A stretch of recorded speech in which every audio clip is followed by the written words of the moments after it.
This is so great. We did this as a quickie. We wanted to come into this area. We're staying here tonight, and I know you have a baseball game and you have a big basketball game. We're going to go really quickly tonight, but we're going to say one thing. We're going to make America great again. Remember that. Make America great again, because that's what matters. So I brought somebody very, very special along. I wonder who that could be. I wonder. And she's an incredible woman.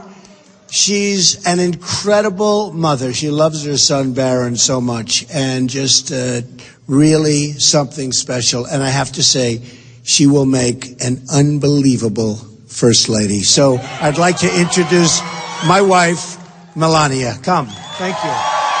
Thank you.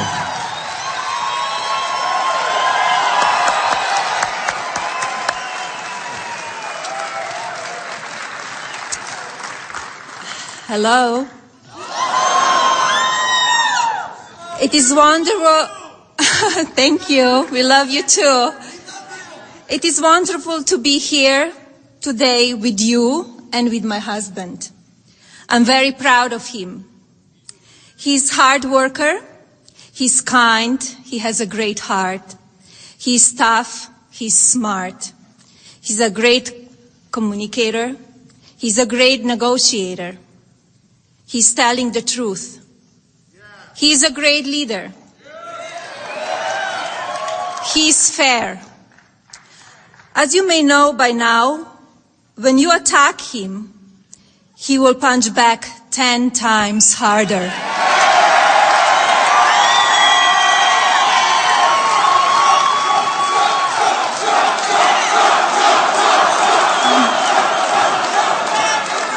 No matter who you are, a man or a woman, he treats everyone equal. He's a fighter, and if you elect him to be your president, he will fight for you and for our country.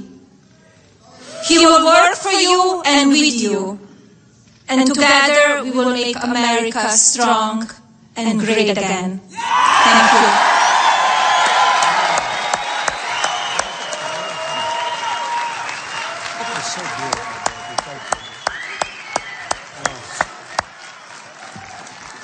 So beautiful. She said, do you mind? I wrote something coming out. I wrote something. Do you mind if I said? I said, not at all. Should I read it? She says, I don't want you to read it. I don't want you to read it.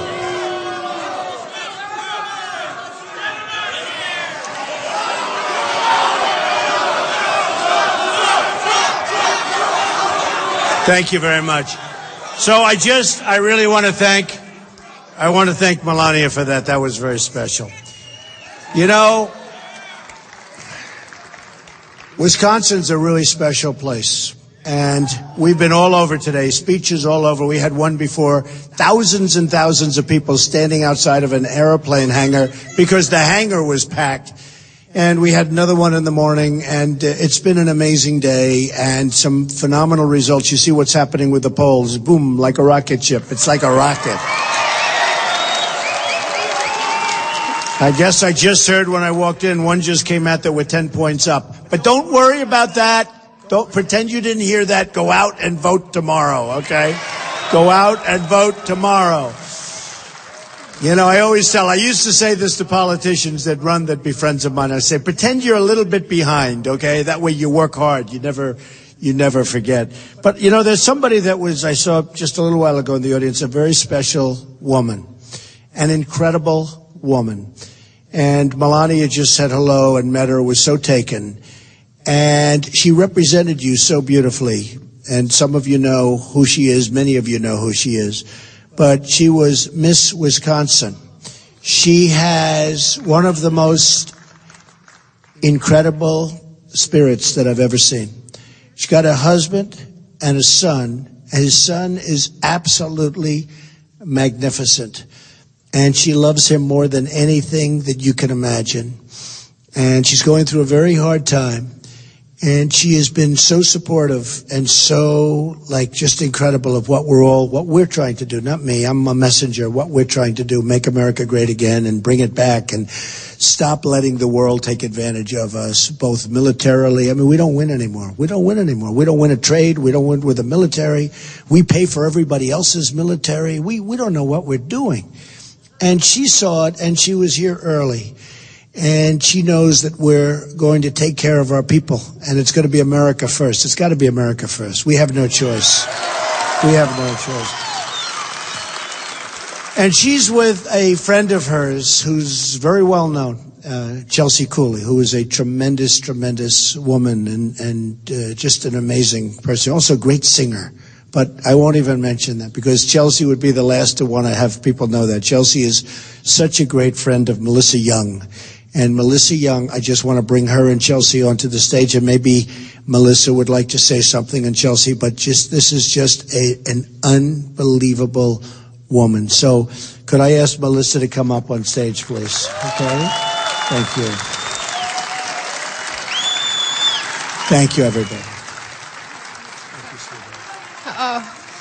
I love you guys too. Most of all, I love this man. I promise I won't cry this time. I'm going to pull it together. This is the greatest man I have ever met.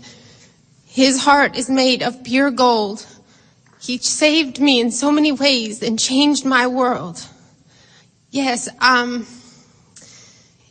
he gave me a lot of gifts in my life. A gift of compassion and showing my son how to pay it forward.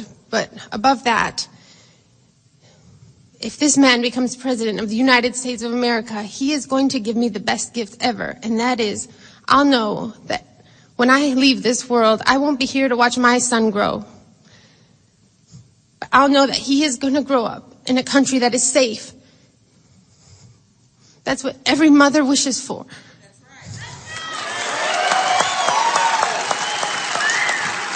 And please,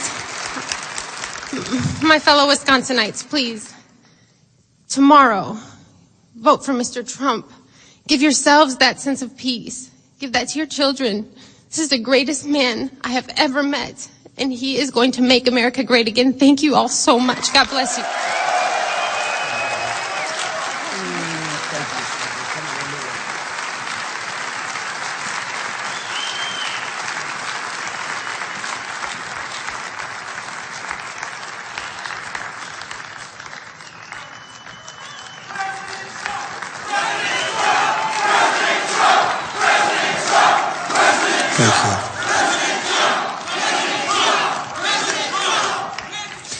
I'll tell you, that's an amazing story and just an incredible story, and we're going to make sure that it goes as well as it can. She was so amazing the way she walked up here and just spoke from the heart, and we all have to speak for the heart and from the heart. And you notice no teleprompters. We don't have teleprompters.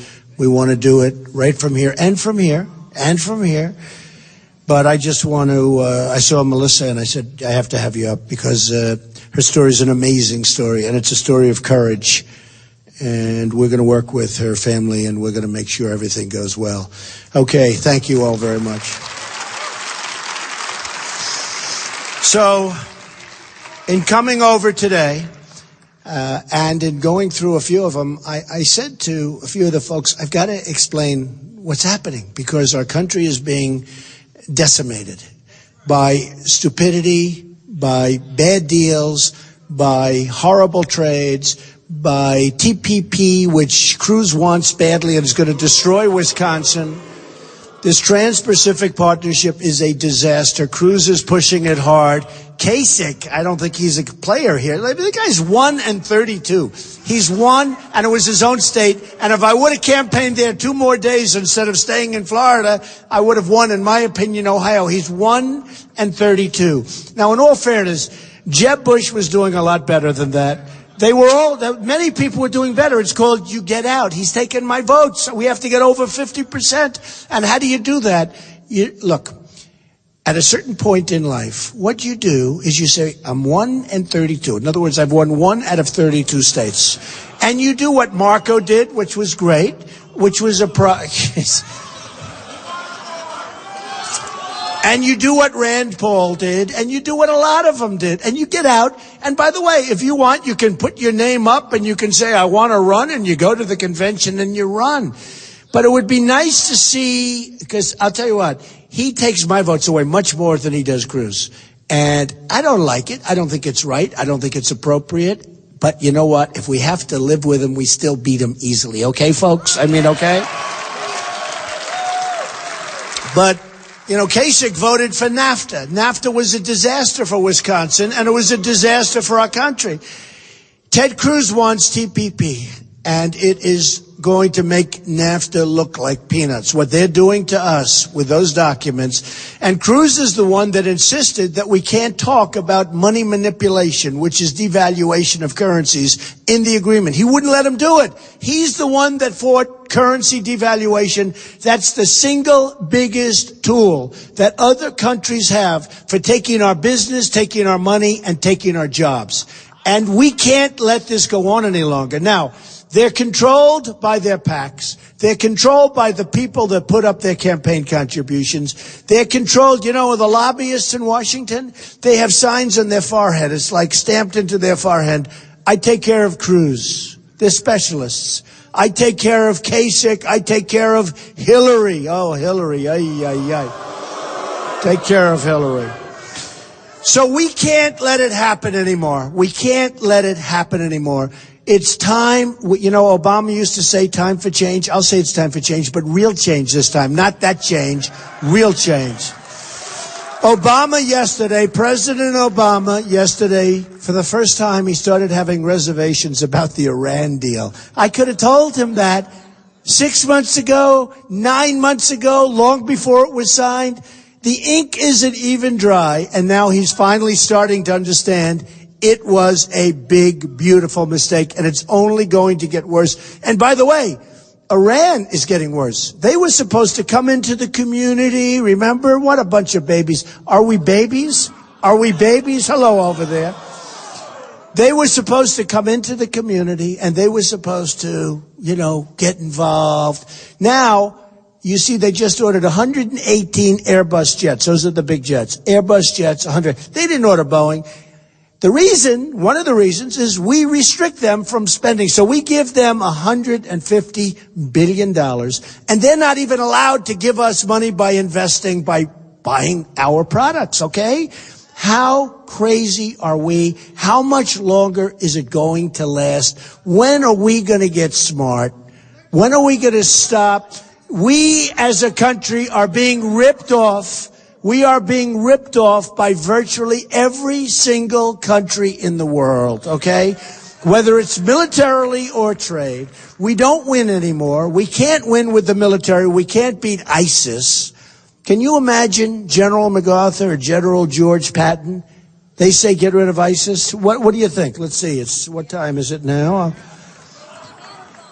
It's so sad to see what's happening to our country, and we're going to turn it around, and we're going to change it, and we're going to make it rich again. We're going to make it strong again. So many different elements. And I've been talking about trade. I always talk about trade, because when I announced on June 16th, coming down the escalator with Melania, it was like the Academy Awards. There was so many cameras. I've never seen anything like it. So many cameras. And I took a deep breath and I said, let's go. Because we have to do it. You know, it takes guts. Running for president, believe me, takes guts. It takes a lot of guts, believe me. And even for the politicians they run, at least they're out on the line. And then you see the dishonesty. You see where I won Louisiana. And then I find out that I'm not supposed to get as many delegates as a person that I beat. What kind of stuff is that?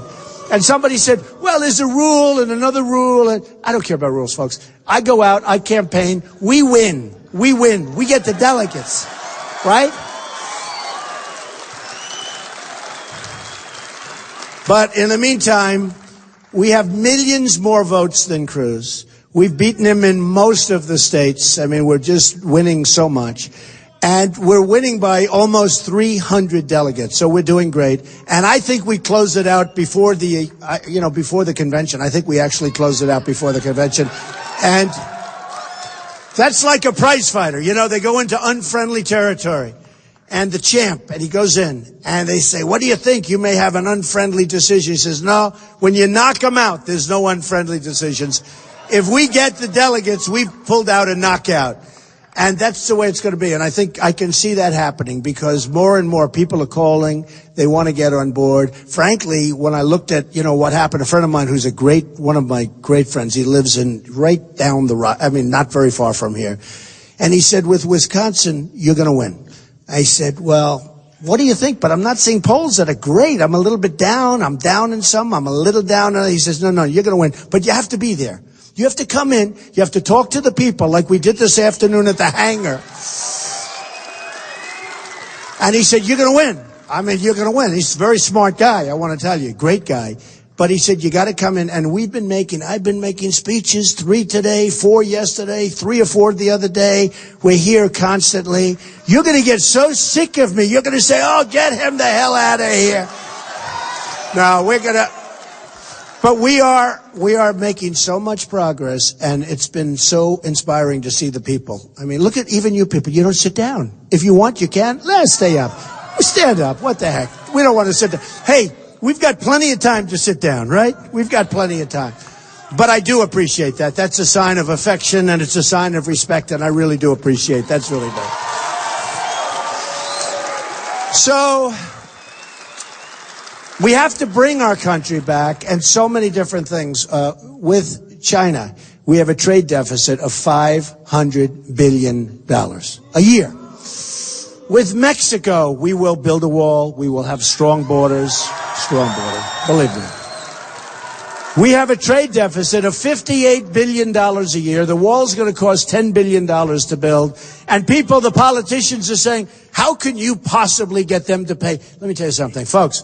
And we have some good business people in this audience. When you have a $58 billion deficit and you have a $10 billion wall, it's real easy. And that's on a yearly basis, the 58. It's really easy. And they don't understand it. They said, but how do you get them to pay? I said, it's so easy. And you understand. Just rely on me, okay? So easy. That's so easy. And we're going to have a strong border. 2 days ago, I was greatly honored because the Border Patrol, the folks that do a great job, and they're told to stand back, but they don't want to stand back. They want to do their job properly. They're proud people. They're incredible people. Frankly, before the wall goes up, we might not even need the wall, but we're building it anyway, okay? We're building it anyway. Believe me. But the Border Patrol people are unbelievable people. And it's 15,500 people gave me an endorsement 2 days ago. And I didn't ask for it. I didn't know. First time they've ever done it, right? First time they've ever done it, and they gave me an endorsement. And it's so important. Now, Sheriff Joe from Arizona, I won Arizona really big, and Sheriff Joe was with me, and it was incredible, and we love it. Now, look, we have to have strong borders. We can't let the Syrians come in that we have no idea who they are, where they're coming from. We don't know if they're Syrians. This could be the all-time great Trojan horse. Who knows? I have as big a heart as anybody. We want to help them. We want to build safe zones in Syria. I want to get the Gulf states to pay for it. The Gulf states have nothing but money. We don't have money. We will run it. We will do a good job. We'll get it done. But let somebody else pay for it for a change. We can't do it. Now, okay, so I keep getting these requests. Al Green, the great Al Green, wrote The Snake. How many people have heard The Snake? How many people? Oh, do you want to hear The Snake? Do you want to hear it? People love it, and I love it because it says what's going to happen to us if we're not careful. And this really pertains to allowing people into our country that we know we're going to have problems. We're going to have huge problems. Allowing people in from areas of the world, we don't know where they come from. We don't know where their documents are. They say they don't have documents. There are no papers, no nothing. We let them in. How stupid can we be? So this is called The Snake. And I think it's pretty good. All right. So we'll give it a shot. Are you ready for this? A couple of you have heard it, but some of you haven't. On her way to work one morning, down the path along the lake, a tender-hearted woman saw a poor, half-frozen snake. His pretty colored skin had been all frosted with the dew. "Oh, well," she cried, "I'll take you in, and I'll take care of you. Take me in, O tender woman. Take me in for heaven's sake. Take me in, O tender woman," cried the broken snake. She wrapped him up all cozy in a curvature of silk, and then laid him by the fireside with some honey and some milk. Now she hurried home from work that night. As soon as she arrived, she found that pretty snake she'd taken in had been revived. "Take me in, O tender woman, take me in for heaven's sake. Take me in, O tender woman," sighed the broken snake. Now she clutched him to her bosom. "You're so beautiful," she cried. "But if I hadn't brought you in by now, heaven's sake, you might have died." Now she stroked his pretty skin, and then she kissed him and held him tight. But instead of saying thank you, that snake gave her a vicious bite. "Take me in, O tender woman, take me in for heaven's sake. Take me in, O tender woman," sighed the very, very healthy snake. "I saved you," cried the woman, "and you've bit me, heavens why? You know your bite is poisonous, and now I'm going to die." "Oh, shut up, silly woman," said the reptile with a grin. "You knew damn well I was a snake before you took me in."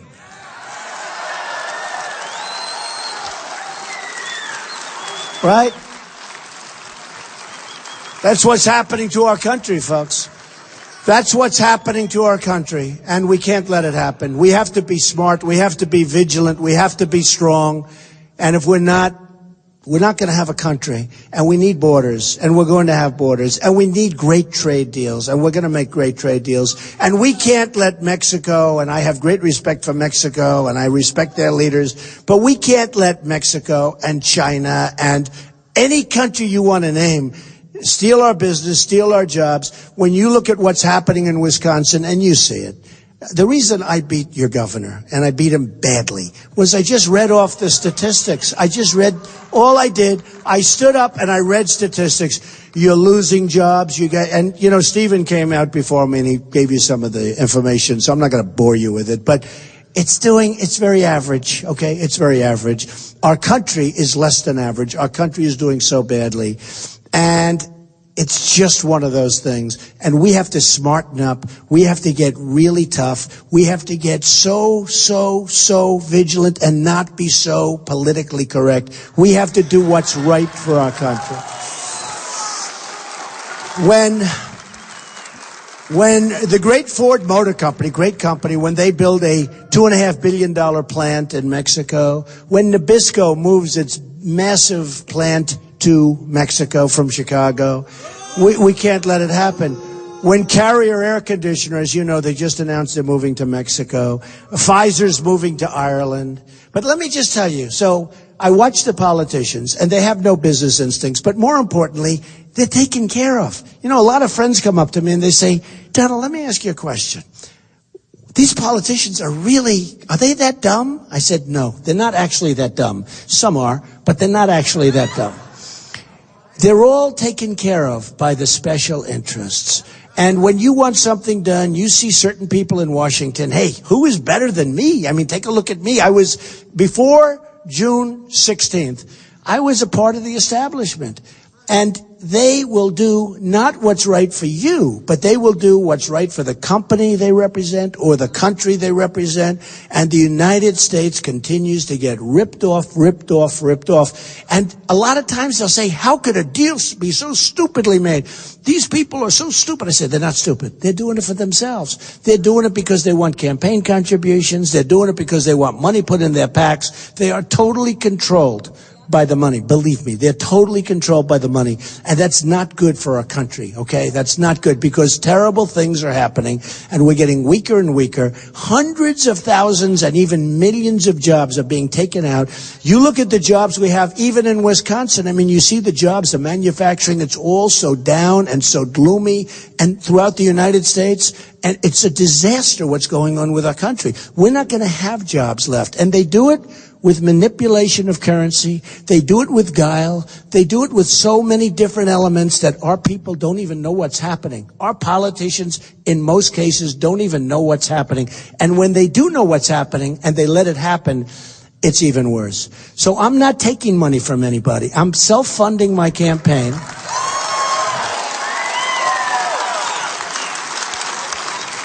And we're going to get it. We're going to get it stopped. Now, I look at this U.S. manufacturing. I mean, just look at this. Look at these charts. I mean, you can see them. I think you can all see. This is where we're going. You know, that's not good, right? This is where we're going. There was one that I just saw. I just got this. It's like incredible. Look at this. This is U.S. manufacturing jobs rapidly declined since the year 2000. Look at that chart. Another couple of years, there won't be any jobs. And the jobs we have now are bad jobs. These are bad jobs. These aren't good jobs. And everybody admits that. Even the other side said, we agree, they're bad jobs. And the number that they talk about when they say 5% unemployment, it's a fictitious number. When you stop looking for a job, you're considered statistically employed. It's a number that was made up years ago, probably by presidents, but certainly by politicians, to make them look good, to make them look really good, like the economy. The economy's not good. The economy's bad. We're sitting on a bubble.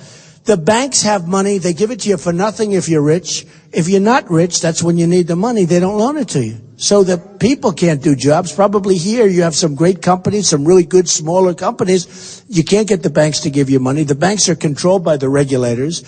The system that this country is run under is out of control. And we're going to change it. We're going to bring back the jobs. We're going to bring back our companies. And, you know, I've had such a response, and the reason I've had that response is because of that. And then I look at the ads today. I'm in my hotel, and I'm looking at the ads, and Cruz makes up this ads. We're going to bring back jobs. He's using my same language. Here's the problem. They don't know where to begin. They don't know where to begin. And if they did, lie.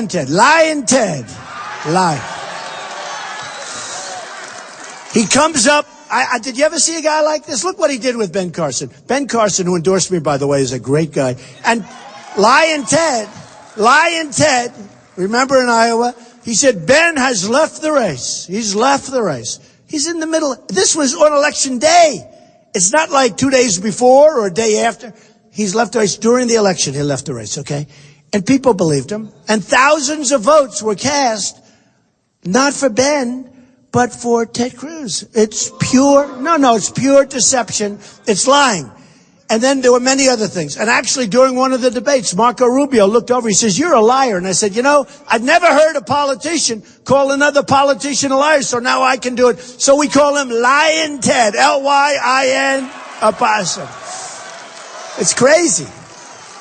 It's crazy. I mean, what he does and what he says is just terrible. And, you know, I've met a lot tougher people, but I've never met any human being that lied as much as him. And he comes in, and you notice the tremendous evangelical support I have. I have Jerry Falwell Jr. from Liberty University. I have all of these people.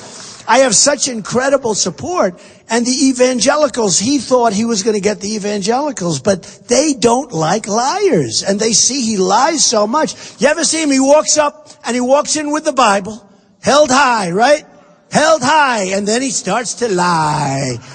Boy, he is bad.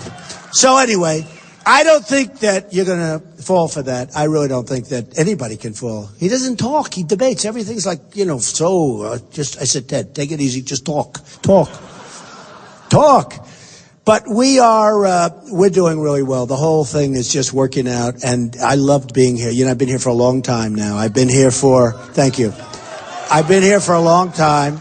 I'm going to stay, we're going to stay tomorrow. We're going to have I think I'm doing Fox and Friends tomorrow morning. I'm doing some shows tomorrow. We're going to do some other shows, and we're going to be around, and we're going to make sure we want to bring this home. If we can, we have a movement going on, folks, and it's a movement of intelligence, actually. It's a movement of common sense, because that's all it is. We're not going to let Carrier make air conditioners, fire all its people, move to Mexico, make air conditioners, then come in and take the money out of the country. It's not going to happen anymore. And I'm a free trader. And, they say, he is not. And remember Jeb Bush? He is not a conservative. So what? I am a conservative. But you know what? I believe in free trade. But when you have free trade, you need smart people running your side of the free trade. If you don't have smart people, or if you have people like Ted Cruz that are totally controlled by the people that give him the money, and they're controlled by the establishment. I mean, look at the establishment. This guy, in his whole life, didn't know what the word establishment meant. Now you have all these people going because they say, oh man, Trump is terrible. He doesn't want any of our money. I had one friend that came into my office. I don't think I've ever said this before. He came into my office. He wanted to give me millions of dollars. I said, I can't take your money. I don't want the money. I'm self-funding. No, you got to be kidding. He didn't even know. He thought I was kidding. He wanted to endorse me, wanted to support me. I said, no, I don't want. Anyway, he was finally convinced I didn't want his money. And he's leaving. I said, by the way, what are you going to do now? He said, I'm going to give it to another candidate. I said, why? They're gamblers. They have to do it. It's like almost a disease. They have to do it. It's the craziest thing. He loves me. He wants to give me probably close to $10 million, right? I would have had the greatest super PAC in history if I would have taken all the money. And my whole life, I've said this before, my whole life as a business person is this, right? It's okay. Nothing wrong with it. I keep taking. I take and take. But now I'm going to take for the United States. We're going to take. We're not going to be the stupid people anymore. We're not going to be the stupid people anymore. We can't be. We can't be. And with NATO, when they don't pay, I was asked a question by Wolf Blitzer, a very fair question about NATO. Now, I've been a businessman, world class. I filed my papers. They were phenomenal. Everybody says, great. I built a great company, very little debt, tremendous cash flow, some of the greatest assets in the world. And I tell you that only for one reason. That's the thinking we need in Washington now. We need some of that thinking. And Wolf Blitzer asked me a question on television. He said, let me just ask you about NATO. And he asked me about NATO. Now, I haven't been asked about NATO a lot, but I understand NATO and I understand common sense. And I'm like a smart person, like many of the people in this room, hopefully all of the people in this room. But he asked me about NATO. I said, it's obsolete. This is my first thing. And you know what? I'm the first one. Guys that study NATO, and good people, but they study NATO. And they say, I don't believe it. What he just said, I never thought of that. They study it. Because they're so into it that they don't realize. Because it was really put there. You had the Soviet Union, and now you have Russia, which is different, but Russia is very powerful, so we can sort of say that's a balance, so we'll leave it. But it doesn't really cover terrorism like it's supposed to. It doesn't have the right countries. I mean, many of the countries in there aren't, that you associate with terrorism. And so I said, number one, it's obsolete. I said, number two, to the best of my knowledge, the United States pays far too much proportionately. And why are we always paying the bills to protect other people? And the press, which is so totally dishonest, the press goes, headlines the next day, Trump doesn't want NATO, wants to disband NATO. And that's not what I said. I said, you got to pay your bills. And you know what? If they can't pay their bills, honestly, they got to go. Because we can't do this. This isn't 68 years ago. This isn't, when it was originally formed, like many, many years ago, many decades ago. And you have to redo things. But it is interesting. Some of the smartest people have said, what Trump said is genius. It's obsolete. And you know what? It's true. There's a lot of people, a lot of countries being given a free ride. We can't have the free rides anymore, folks. Thank you. Well, we need somebody with that. It's America first, folks. It's America first. So then, as you know, North Korea is a big problem. North Korea is a problem. A problem could be solved easily by China, but they don't want to solve it because they want to tweak us. They're building in the South China Sea a massive military fort. You know what's going on. They shouldn't be doing that. And they're taking our money. And, you talk about the imbalance of trade. You talk about the kind of money. How about this? We owe China $1.7 trillion. Now, they take our money. They take our jobs, and I love them. They're fine. They're great. I'm not angry at China. I'm angry at our people, at our leaders for letting it happen. I'm not angry at China. If you can get away with it, you do it. But they take our jobs, they take our money, they take our money, they take everything. We owe them $1.7 trillion. That's like sort of a magic act, isn't it? Amazing. Japan, they send cars by the millions. They come off those boats. Los Angeles, I was there at the docks. I looked at the biggest boats you've ever seen, biggest, greatest ships you've ever seen. The cars are pouring off the ships. We owe them $1.5 trillion. It's like, well, how does this all happen? Okay, how does it happen? Here's the story, folks. We're going to change our thinking. We're going to be the smart people again. We're going to be so smart. We're going to be so sharp. So a lot of people don't know. We protect Japan. Do you know that? Does anybody know? You might know from lists because, you know, we protect Japan. We protect Germany. We protect South Korea. When you want a television set, who do you get it from? South Korea. Samsung, LG, you get it from South Korea. So we protect all and big ships they make. These are monster economies. We protect them.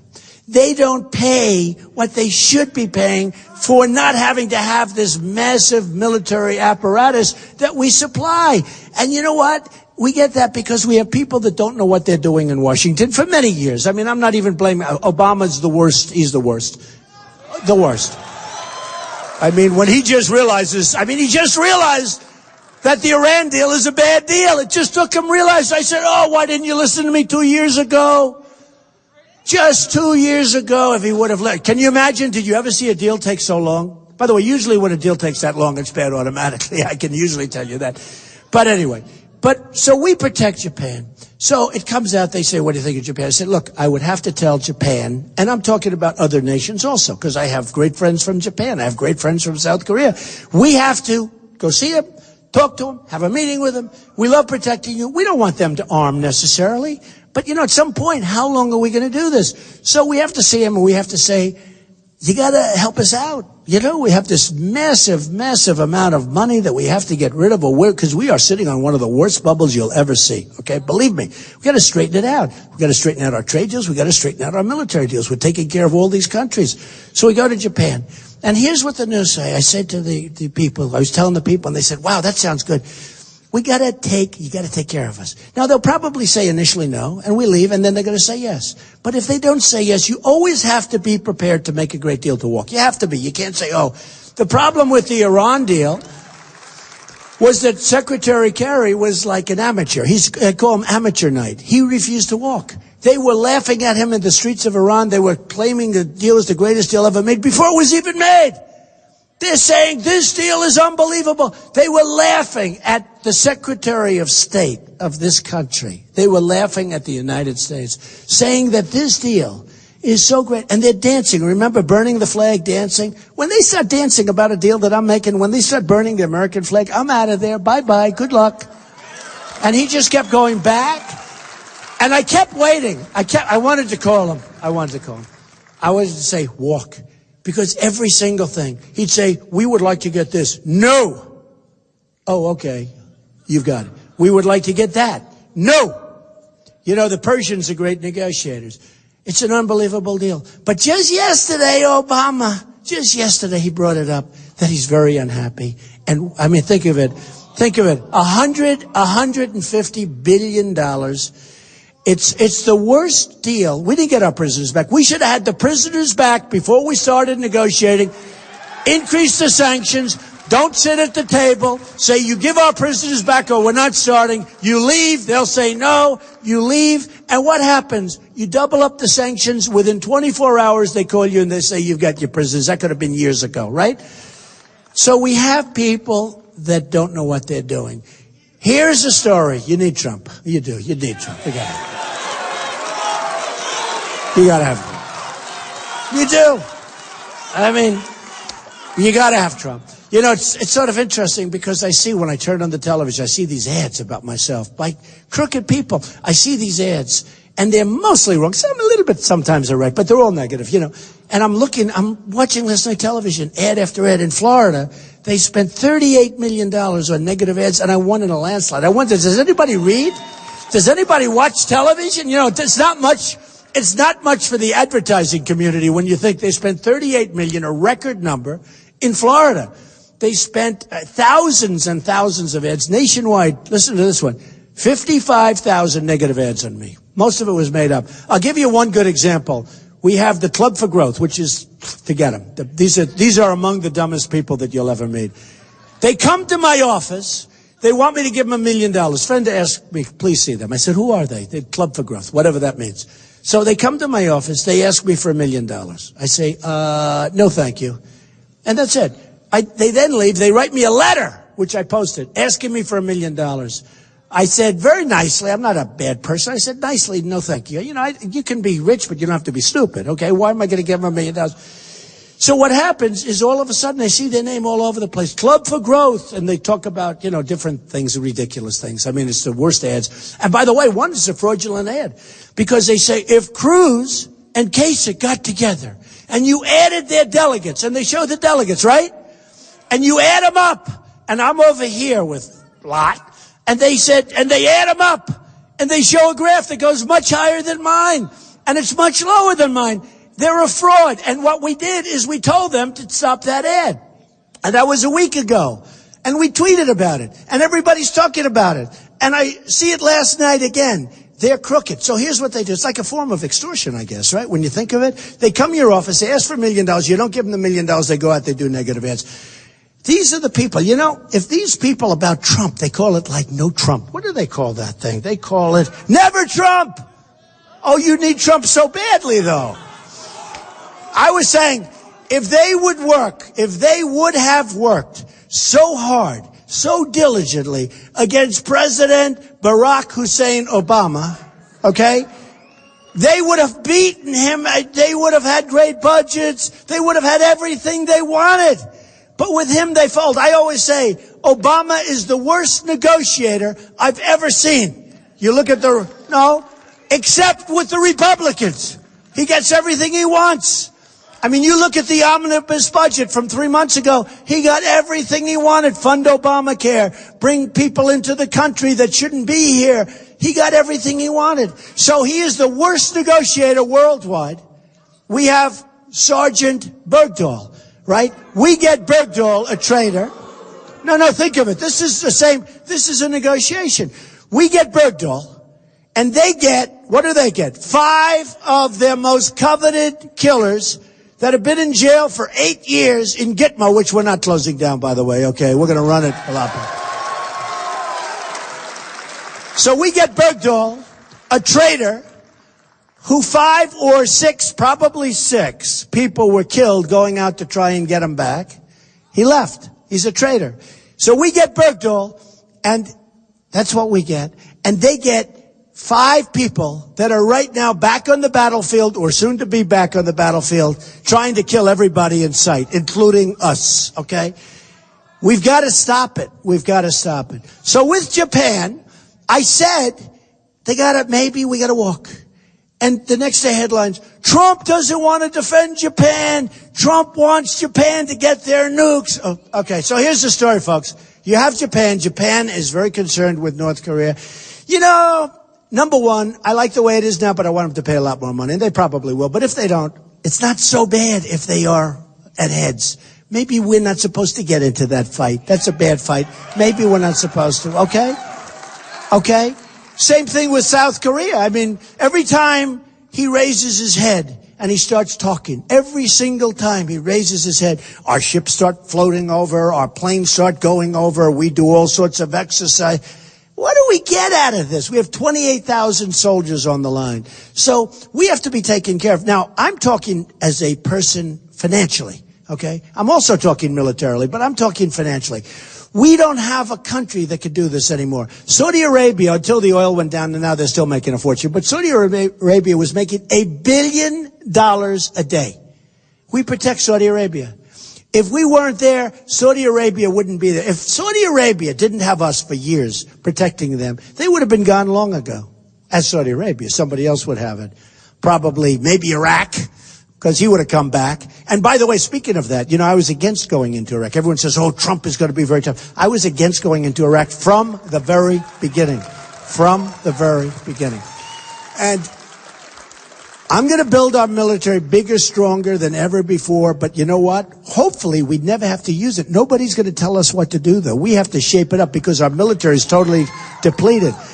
But if our politicians would have gone to the beach for the last number of years, many years, we would be much stronger in a sense. We'd be much stronger because the Middle East is a disaster. You see the great migration. It's a catastrophe. You see what's going on in Germany. It's a total mess. What she has done. Can you imagine? She was Person of the Year. I was supposed to be Person of the Year on Time Magazine. She beat me out and she destroyed Germany. Can you believe this? That's not good. I wonder if Time Magazine had that one to do over again, what they'd say. I think it would be in much better shape. Well, they've treated me nice. I've been on the cover a lot. And the reason we're on the cover a lot is because we have a movement the likes of which people have never seen. So here's the story. Here's the story. You know, one of the great writers called me up and he said, what you've done is incredible. I said, no, I have to win. He said, no, it makes no difference. If you win, if you lose, it doesn't matter. What you've done is down in the history books. You will be covered for all time. It's incredible. I said, no, sir, I have to win. Because if I don't win, to me, I will consider it a tremendous waste of time and a waste of money, but a tremendous waste of time. So here's the story. Here's the story. We're going to take care of our Second Amendment. It's being chipped and we're going to get rid of Common Core. We're going to bring education back local. We're going to repeal and replace Obamacare, which is a total catastrophe. You're going to have great health insurance. We're going to save your Social Security and we're going to save your Medicare. We are going to save it because we're going to make our country rich again. We're going to bring back our jobs. We're not going to let our jobs go. And we're going to be able to afford. You've been paying in it for a long time. And a lot of these guys wanted to be knocked to hell. It's not going to happen. Okay, remember that. It's not going to happen. We're going to start winning again, folks. We don't win anymore. We don't win anymore. We don't win with our military. We can't beat ISIS. We're going to win. We're going to knock the hell out of ISIS. We don't win with our vets. Our vets are being treated worse than illegal immigrants. Our vets are being treated so unfairly. There are great people. And other people, you know, the vets have endorsed me virtually unanimously. And a lot of the vets will come up to me and say, you know, Mr. Trump, we followed closely what's going on. You're the only person that ever mentions the vets, right? And Hillary Clinton recently said about the vets that they're being taken care of just fine. They're not being taken care of fine. They're not being taken. She said they're being taken care of just fine. I know the vets. Nobody spent more time with the vets that are running. And we're going to take care of our vets, okay?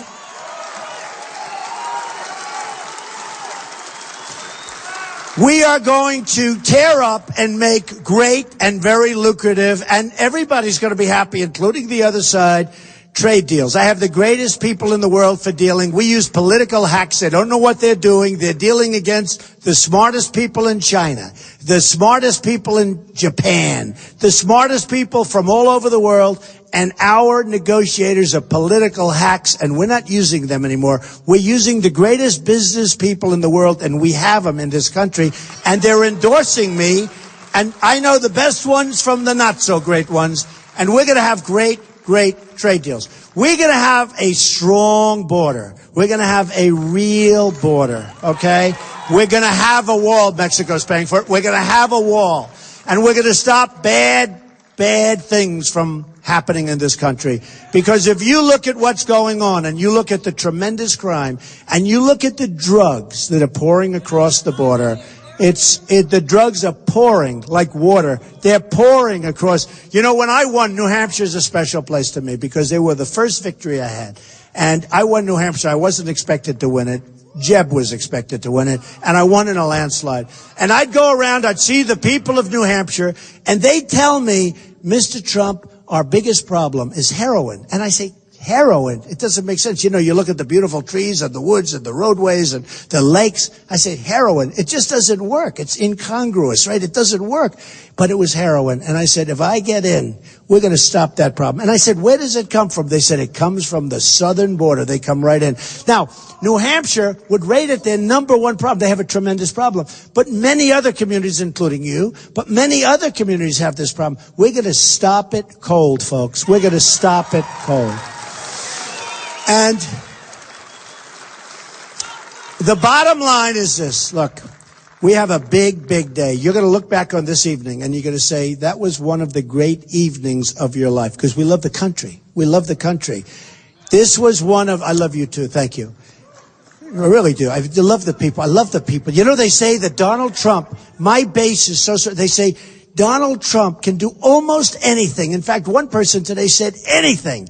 And they interviewed a woman, I saw her last night on television, sitting in a hotel room, which was not the most beautiful room I've ever been in, but was very clean. And I only want clean. I don't care about the room. I want clean. But they were sitting there, and they said to a woman, a wonderful woman, probably 55 years old, and her friends were there. And they said, what would it take to get you to vote for somebody other than Donald Trump? She said, don't play that game. There is nothing he can do that would get me to vote against him. And I wanted to go up and I wanted to hug that television set. I wish I could find out who she is, but we have so many people like that. We're all like that. I mean, a big chunk of the country is like that because we're tired of stupidity. We're tired of seeing what's happening to our great country. So here's the deal. You're going to go home and you're going to remember this. But much more importantly, tomorrow, you'll get everybody you can. And I promise you, you're going to be so proud of your country. You're going to go out and vote. You're going to be so proud of your president. But forget that. You're going to be so proud of this country again. And you're going to remember the evening because we're going to start winning again. We're going to win on trade. We're going to win with our military. We're going to knock out the ISIS. We're going to win. We are going to win with the military. I tell you, we're going to knock out ISIS. We're going to knock them out. We're going to win for our vets because our vets have been treated too badly. It's not going to happen anymore. We're going to win at the border. We're going to win with education. We're going to win with our Second Amendment. So many people talk to me about the Second Amendment. We're going to win at every single element of what we're doing. And every single thing, we're going to win, win, win. And you're going to say, that was the single greatest vote that I have ever cast. And you're going to look back, and you're going to be proud of yourselves, and you're going to be proud of your country again. So thank you very much, everybody. This is a great, great honor. Thank you. Get out and vote. I love you all. Thank you. Thank you.